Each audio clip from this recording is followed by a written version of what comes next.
안녕하십니까? 오늘은 하나님의 말씀이 그러한가 상고하는 상고의 시간입니다.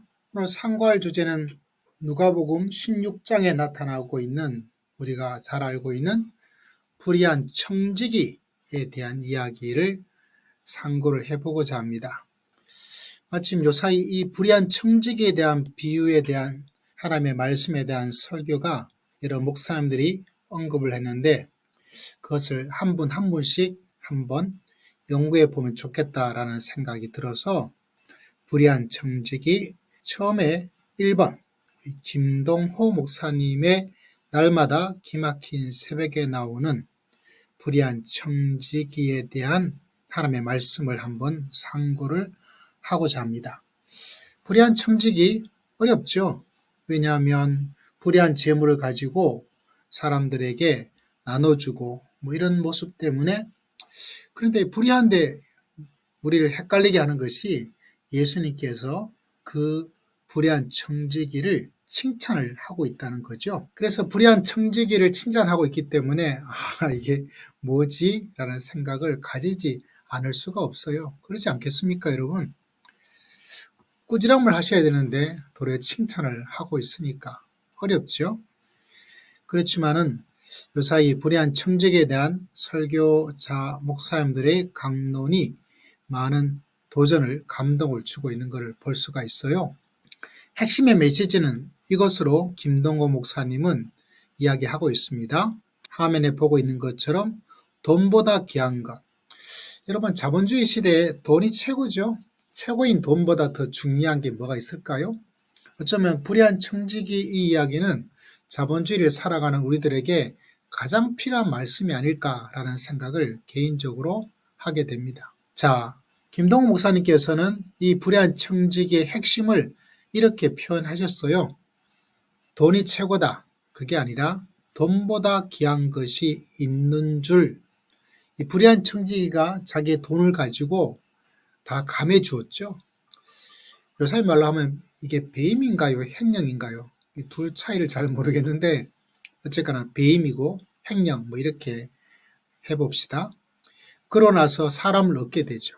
다시 말하자면 돈이 최고이라고 하는 것이 아니라 돈보다 귀한 것이 있는 걸 알았다. 누가? 불의한 청지기가. 참 돈으로는 불의한데 돈이 최고다라고 하고 있는 것이 아니라 그 불의한 청지기는 돈보다 귀한 것이 있는 것. 돈보다 귀한 것이 이 불의한 청지기에게는 누구였을까요? 그건 바로 사람이죠. 사람. 그래서 예수님께서 말씀하고 있죠. 9절에 내가 너희에게 말하노니 불의의 재물로 친구를 사귀어라. 그러면 그 재물이 없어질 때에 그들이 너희를 영주할 처소로 영접할 것이다. 돈이 최고가 아니라 사람이다. 돈을 잃어버리고 사람을 얻으면 이 사람이 어떻게 재물이 없어질 그때에 너희를 영접할 것이다.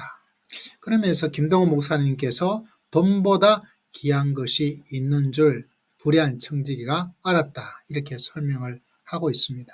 제가 정리를 좀 했어요. 불의한 청지기, 돈보다 더 중요한 게 있는 걸 알아야 된다. 라고 합니다. 목회를 잘하다가 돈 욕심을 부리는 목회자가 있어서 왜 마지막에 은퇴하든지 할 때 돈 욕심을 부릴까요? 어떤 때는 저만큼 많이 그거 언제 다 쓰려고 이렇게 생각을 할 때도 저도 있거든요. 그런데 돈에 대한 공부를 좀 하다 보니까 왜 목회자들이 돈 욕심을 마지막에 부릴까?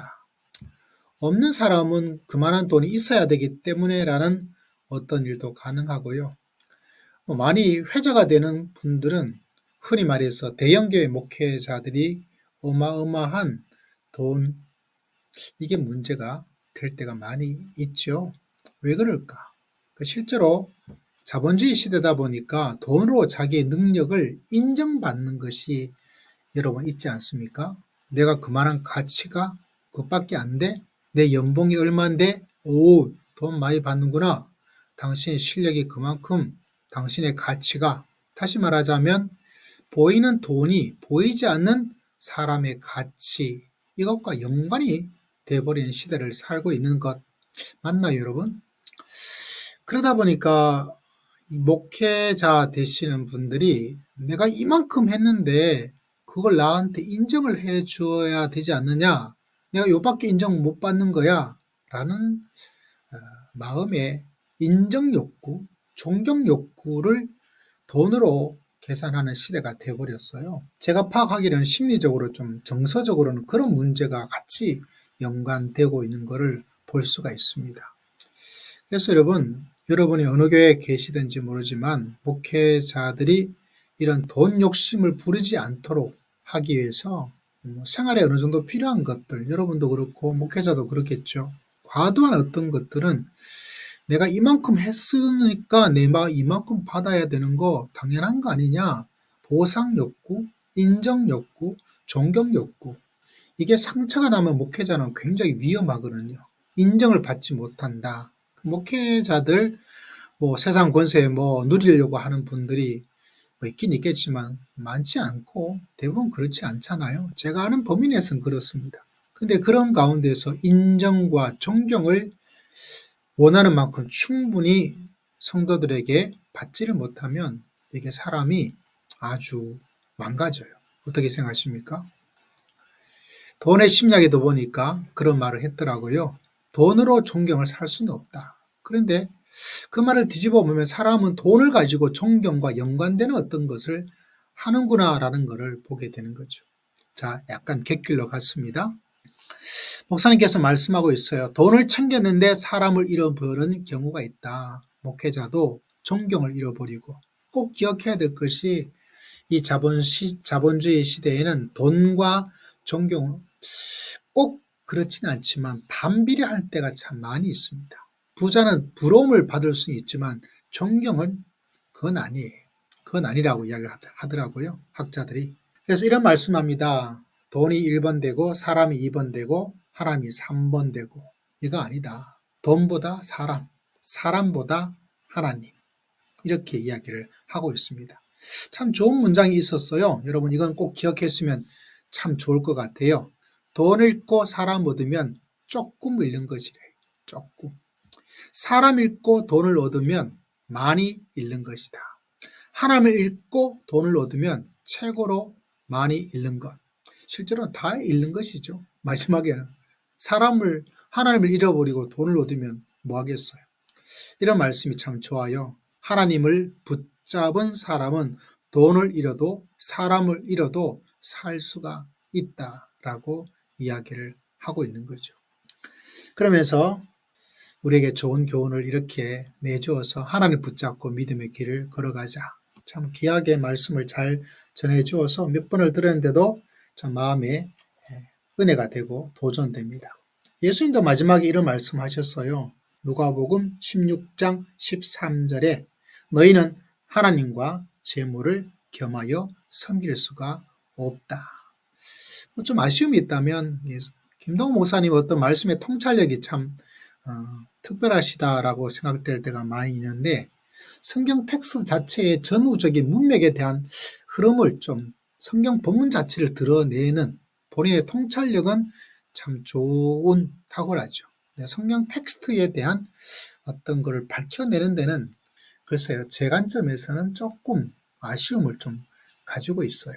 오늘 말씀에도 보니 13절에 하나님과 재물을 겸하여 섬길 수는 없다. 이 말씀도 함께 인용해 주었으며 말씀 텍스트가 더 부각이 되지 않을까. 14절에 이런 말도 있네요. 바리새인들이 이 말씀을 듣고 돈을 좋아하는 자들이라 이 모든 것을 듣고 비웃었다라고 이야기를 하고 있네요. 바리새인 대단합니다. 근데 여러분은 이 말씀을 듣고 비웃고 있습니까? 나도 이렇게 해야지. 좀 아쉬움이 있다면 다른 것이 아니라 현 자본주의 시대에 개인적인 어떤 문제로 복음적인 신앙을 가지고 있는 사람들이 가지고 있는 좋은 점이죠. 또 약점이 되는 거 있죠. 이 시대가 자본주의 시대잖아요. 돈보다 사람. 실제로 자본주의는 돈보다 사람이 아니라 사람보다 돈이죠. 모든 사회의 문제를 가만히 들여다보면 사람보다 돈을 더 우선시합니다. 인건비가 어떻기 때문에 얼마나 많은 일들이 막 일어나고 있습니까? 교회가 해야 될 세상의 빛 역할 가운데 하나가 이걸 바꾸는데 매진해야 되죠. 내가 개인적으로 돈보다 사람이 중요해. 은혜되죠. 하나님이 최고로 중요해. 하나님 붙잡고 있으면 돈을 잃어도 괜찮고 사람 잃어도 괜찮다. 신앙적으로는 참 은혜가 됩니다. 그러나 실생활에서 한국 사회에 하나님의 나라의 통치가 임하기 위해서 특별히 이 차가운 자본주의 시대에 특별히 정부와 기업들이 가게가 돈보다 사람을 중요하게 생각하지 않고 사람보다 돈, 이윤 이렇게 말하고 있는 정부의 방향 그리고 기업의 이윤 이런 것들을 반드시 고쳐야 됩니다. 반드시. 그게 교회가 이 땅에 오늘 예수님께서 옳지 않은 청지기 비유를 우리에게 가르쳐주는 가장 중요한 이 시대에 특별히 자본주의 시대, 돈이 하나님이 되어버린 시대에 교회가 해야 되고 성도가 마음속에 늘 간직해야 되는 것.